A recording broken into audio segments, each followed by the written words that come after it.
Is Maxwell's self-powered device the future of energy or just another overhyped gadget?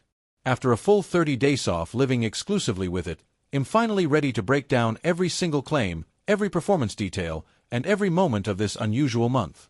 When I first unboxed Maxwell's device, I'll admit that I carried a mix of excitement and caution, almost like holding a relic from the future that might crumble under real-world expectations.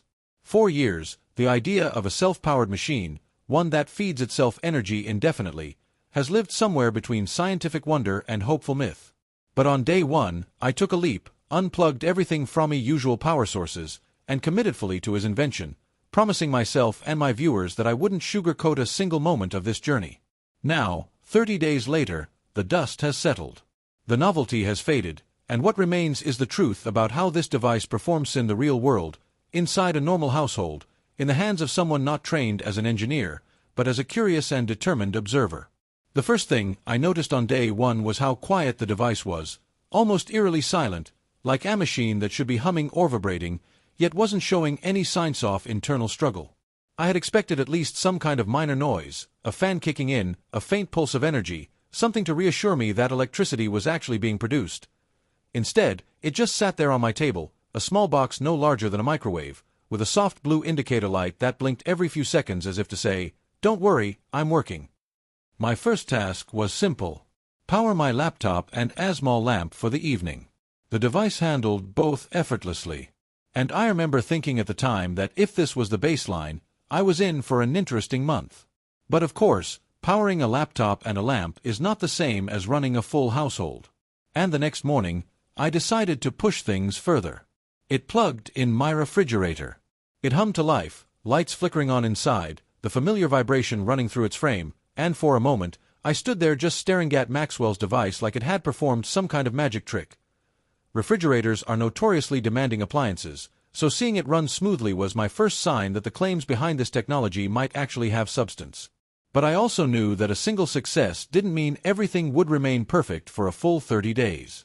As the first week unfolded, I gradually added more devices to the load. My television, my phone chargers, my electric kettle, and even a small portable heater on one particularly cold morning. Every single device turned on without hesitation. And I started to develop a quiet confidence in Maxwell's machine. But confidence can be a dangerous thing when dealing with new technology, especially one built on concepts that challenge traditional science. Midway through week 2, something unusual happened. The device paused. Just paused. The indicator light flickered rapidly for about 10 seconds. And during that time, the power output dipped enough that my TV shut off and had to reboot. It wasn't a catastrophic failure, but it was enough to remind MetHat this wasn't a standard generator or a traditional battery system. This was something different, something that behaved on its own terms. I documented the moment carefully, noting the exact time, the devices connected, and the ambient temperature in the room, just in case it mattered. 10 seconds later, everything returned to normal, and the device continued as if nothing had happened. But that tiny hiccup planted a seed of curiosity and concern in my mind. Was this a one-off glitch or the first sign of instability that could grow worse over time? During week 3, I decided to test the output scientifically, at least to the best of my ability as a non-engineer with basic tools. I connected a watt meter between the device and the appliances to track real-time power delivery. What surprised most was not the raw power output, but the consistency. The readings stayed within a very tight range, almost too tight. They didn't fluctuate the way traditional systems do when loads change. It was as if the device compensated instantly for any power demand placed upon it, smoothing out spikes before they were measurable. This alone raised new questions. How could it adapt so quickly? What internal mechanism allowed it to respond with such precision? This was the moment I realized that Maxwell's invention wasn't just unusual. It was engineered in a way that didn't resemble anything in mainstream use today. The supposed self-powered element remained the most mysterious part. Throughout the entire month, I never had to charge it, plug it into the wall, or refill anything. There was no fuel tank, no solar panel, no external input of any kind. It just kept running. If I were younger, perhaps I would have taken this miracle at face value. But with a lifetime of experience behind me, I know that technology never gives something for nothing. So I kept watching. I kept measuring. I kept waiting for the catch. During week 3, I also reached out to a few engineers, people far smarter than me in his field, to share the data I had collected. Some were curious, some were skeptical. One told me plainly that what I was describing should not be possible within known physics. But that's precisely what made this 30-day experiment so important. You can't evaluate a breakthrough if you're not willing to live with it long enough to see its strengths and weaknesses. And weaknesses did appear. By day 20, I noticed the device ran slightly warmer than before. Not dangerously hot, but warm enough that I made a mental note. This warmth never disappeared after that point.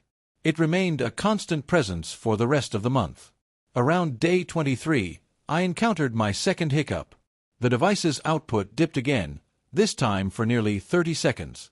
My heater switched off. My refrigerator dimmed, and I stood there watching the blue indicator light pulse rapidly, almost like a heartbeat under stress. But in less than a minute, everything stabilized. No explanation, no warning, just a temporary stumble in an otherwise smooth performance. At this point, I began to wonder whether the device had some form of internal cycle I wasn't aware of, whether it needed occasional moments to recalibrate or redistribute energy internally. This idea isn't unusual in advanced systems. Even computers perform background tasks that cause temporary slowdowns. But for something that supposedly operated autonomously and indefinitely, it was worth noting. Throughout the next several days, I kept a closer eye on the device, checking the temperature, the wattage output, and even the sound, listening for the faintest hum or rattle. But nothing changed. It remained mostly quiet, mostly stable, and mostly reliable. One of the most surprising discoveries during this 30-day period was the psychological effect of living with constant, uninterrupted power. We take electricity for granted, but we also tend to live with a quiet fear of outages, breakdowns, or rising energy bills. For the first time in years, I felt that fear melt away. There was something comforting, almost liberating about knowing that my essential appliances were running independently of any grid, any company, any fuel source. I didn't worry about storms. I didn't worry about blackouts. I didn't worry about the next bill. That feeling alone made the device feel revolutionary, even if I still carried unanswered questions about how it worked. But liberation is a double-edged sword. If the technology fell, you feel the absence. And that is exactly what I experienced on day 27. It was the only full failure during the entire month. The device shut off completely. No power, no indicator light, just silence. My heart sank. Not because I expected perfection, but because I had grown used to the comfort of power without interruption. I waited. 0.5 minutes passed. Nothing. 10 minutes stilling. I unplugged everything and checked the device physically, feeling around for loose cables or unusual heat. Everything felt normal, but the power was gone. Just before I reached the 20-minute mark, the blue light blinked once, then again, then it resumed its normal rhythm, and in seconds the power returned. My refrigerator hummed back to life. My lights flickered on, and I exhaled a breath I didn't realize I had been holding. This failure raised my biggest question of the entire 30-day period. If a device can shut off without warning and reboot without explanation, can it truly be considered reliable? For some, the answer would automatically be no. But technology rarely evolves without hiccups, and the first generation of any innovation usually needs refinement. What mattered to me was whether the device delivered most of the time, and whether its performance offered real-world value despite occasional flaws. By day 30, I had logged more than enough data to form a verdict. The device powered my essential appliances for nearly the entire month without charging, refueling, or external energy input.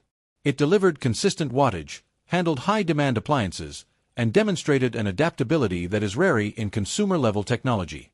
It had minor dips in performance, a noticeable heat increase mid-mon, and one major shutdown that resolved itself automatically.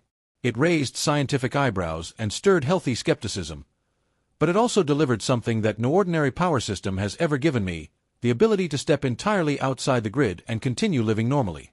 And when I step back and consider everything, every hour of use, every glitch, every surprise, the truth becomes clearer. Maxwell's device is neither a perfect miracle nor a worthless gimmick. It is something in between. It is the beginning of something new, a prototype, spirit wrapped in a consumer shell, a proof-of concept that dares to exist in a world that isn't ready to believe it. For viewers considering whether to invest in a device like this, here are my honest conclusions after 30 days of total dependence. If you are someone who needs flawless, uninterrupted power with no questions asked, this device may not be for you. Not yet, at least.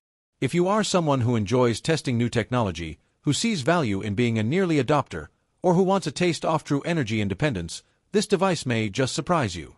For me personally, I am choosing to continue using it beyond day 30. Not because it is perfect, but because it offers a glimpse into a future where power might not come from distant grids or fragile infrastructures, but from compact devices sitting quietly on our shelves. I still have questions for Maxwell and his team. Questions about longevity, internal components, thermal management, and the nature of the self-sustaining process. And I hope one day those questions will be answered openly and scientifically. But for now, after 30 days of living with Maxwell Chikumbutso's self-powered device, my verdict is simple. It works more often than it fails. It delivers more than it promises, and it opens the door to a future worth exploring. If this is the starting point, I can only imagine where the next 30 days or the next 30 years might take.